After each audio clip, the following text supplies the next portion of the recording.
শীতকালে অনেকেই আমরা কিন্তু আলুর পরোটা খেতে ভীষণ পছন্দ করি, কিন্তু সমস্যাটা কী হয়, আলুর পরোটা করতে গেলে ভেতরে পুর ভরতে লাগে, অনেক সময় পুর বের হয়ে যায়, এমনকি অনেকটা সময়ের ব্যাপার। এখন আপনারা কোনো রকম পুর ভাড়া ছাড়াই পারফেক্ট আলুর পরোটা ফুলকো ফুলকো করে নিতে পারবেন। চলুন দেখে নিই। এখানে আমি গ্রেটার নিয়ে নিয়েছি, দুটো আলু সেদ্ধ করে নিয়েছি।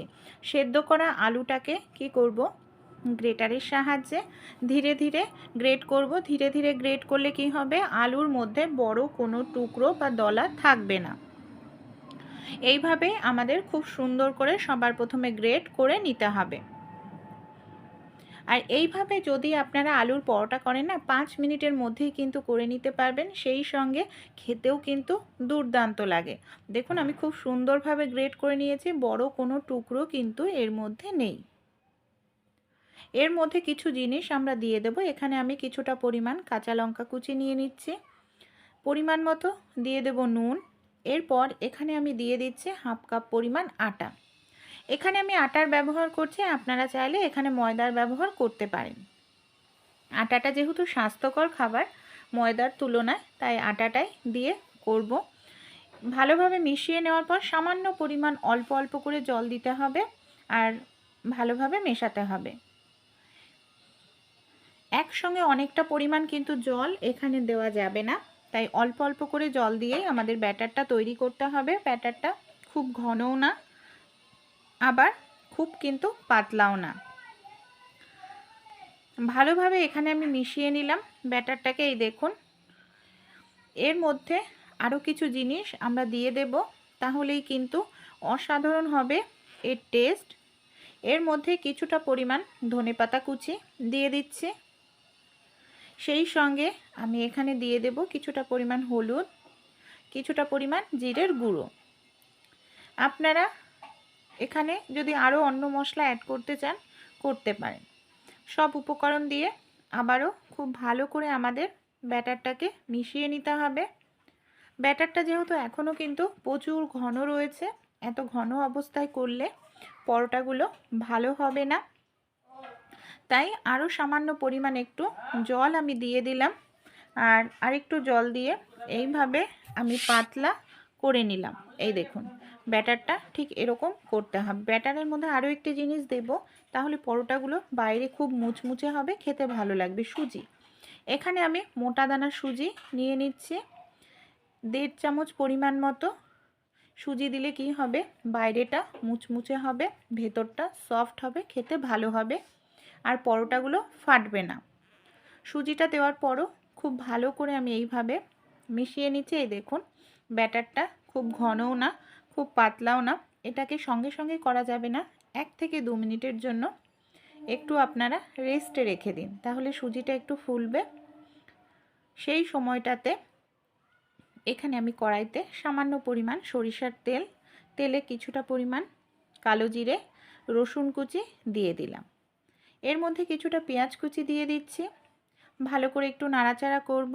পেঁয়াজটা যখন হালকা একটু ভাজা হয়ে আসবে, হলুদ গুঁড়ো দিয়ে দিলাম, পরিমাণ মতো নুন দিয়েও খুব ভালো করে এটাকে আমরা নাড়াচাড়া করে নিচ্ছি। এর মধ্যে আমি দুটো সেদ্ধ আলু কেটে রেখেছি, সেই সেদ্ধ আলুটাকে দিয়ে দিলাম। আলুটা দিয়েও আবার খুব ভালো করে নাড়াচাড়া করে নেব। কিছুটা পরিমাণ জিরার গুঁড়ো দিলাম, দিয়ে ভালোভাবে মিশিয়ে নিচ্ছি। ঝালের জন্য কাঁচা লঙ্কা। এরপর এর মধ্যে আমি দিয়ে দেব পরিমাণ মতো জল।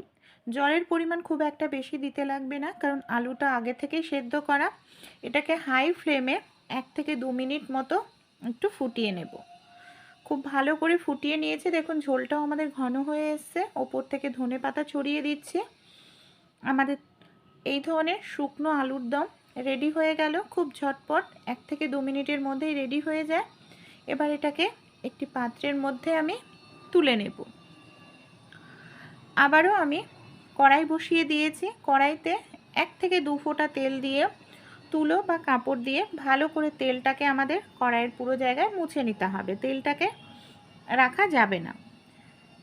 যে ব্যাটারটা আমরা 2 মিনিটের জন্য রেস্টে রেখে দিয়েছিলাম, এখানে আমি একটি বাটি নিয়ে নিচ্ছি। বাটিতে হাফ বাটি ব্যাটার নিয়ে নিচ্ছি, কড়াইতে দিয়ে দেব। তারপর এই বাটি দিয়েই আমাদের গোল একটি শেপ দিয়ে নিতে হবে। আর খুব মোটা করা যাবে না, একটু পাতলা করেই দিতে হবে, তাহলে ফুলকো ফুলকো হবে, খেতেও ভালো লাগবে। 1 মিনিট মতো অপেক্ষা করলে ওপরটা দেখবেন একেবারে ড্রাই হয়ে যাবে। এবার আমরা কি করব, এটাকে উল্টে দেব যাতে অপর সাইডও খুব ভালোভাবে হয়ে যায়। গ্যাসের ফ্লেমটাকে মিডিয়ামে রেখে আমাদের এটা করতে হবে। আর যখন হয়ে আসবে তখন এইভাবে আমরা খুন্তি দিয়ে সাইডগুলো হালকা করে চাপ দিলেই দেখবেন ধীরে ধীরে ফুলতে শুরু করবে আর পরোটাটা কিন্তু খুব সুন্দর কালার চলে আসবে। এইভাবে পরোটা করলে খেতেও অসাধারণ লাগে, বাইরেটা মুচমুচে ভেতরটা নরম, পুর ভরার ঝামেলা থাকে না, পুর বের হওয়ার ঝামেলা থাকে না, এমনকি ঝটপট রেডি হয়ে যায়। দেখুন পরোটাটা আমার রেডি হয়ে গেছে, এটাকে তুলে নিচ্ছে। এবার এইভাবেই আমরা বাকি যে পরোটা আছে সেগুলোকে ভেজে নেব। এটা পুরো পারফেক্ট রেডি হয়ে গেছে, একটি পাত্রে তুলে নিলাম। আবারও তেল দিয়ে ভালো একটু ডলে নিয়েছি, আবার হাফ বাটি ব্যাটার দিয়ে একইভাবেই গোল করে নেব। আর এইভাবেই আমাদের সবগুলো পরোটা রেডি করতে হবে। খুব কম তেলেই আপনারা তৈরি করে নিতে পারবেন, খেতেও খুব ভালো লাগে। এই দেখুন কত সুন্দর পরোটাগুলো আমাদের তৈরি হয়েছে, একেবারে নরম আর খেতেও দুর্দান্ত। আপনারা বাচ্চাদের স্কুলের টিফিনেও সকালবেলায় ঝটপট দিতে পারেন, রাত্রিবেলার ডিনারের জন্যও তৈরি করে নিতে পারেন। এই রকম পরোটার সঙ্গে খুব কম সময়েই আপনারা কিন্তু এই তরকারিটা তৈরি করে নিতে পারেন। তাই আপনারা তো আলুর পরোটা অনেকভাবে খেয়েছেন, একবার এইভাবে ট্রাই করে দেখবেন। আশা করছি একবার যদি এইভাবে আপনারা পরোটা বাড়িতে তৈরি করেন, এর টেস্ট অসাধারণ হয়, এমনকি সময়ও খুব কম লাগে আর কম তেলের মধ্যেই তৈরি হয়ে যায়। ভালো লাগলে রেসিপিটি অবশ্যই আপনারাও কিন্তু বাড়িতে ট্রাই করে দেখবেন। কেমন লাগলো কমেন্ট করে অবশ্যই আপনাদের মতামত জানাবেন।